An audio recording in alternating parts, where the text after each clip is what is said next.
All right, so this is part two of the eggshell dissolve video. Last week we used our distilled white vinegar and we placed a solid egg inside of a cup.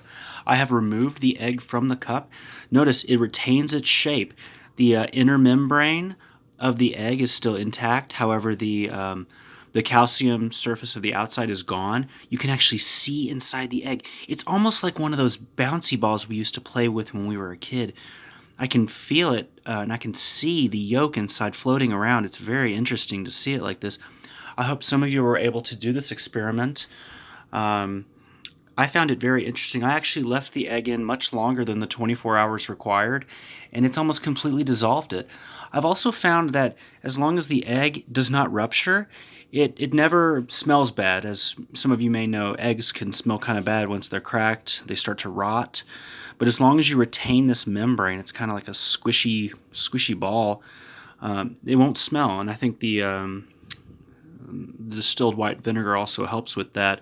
I'm probably going to leave it in this solution for a little bit longer and try to scrub off the rest of this. As you can see, it's just flake. It's just kind of rubbing off. We'll talk about this more tomorrow. If I'm planning on being with Mrs. Cosma and Mr. Ripley in their classes this week. Come with your questions. Thanks.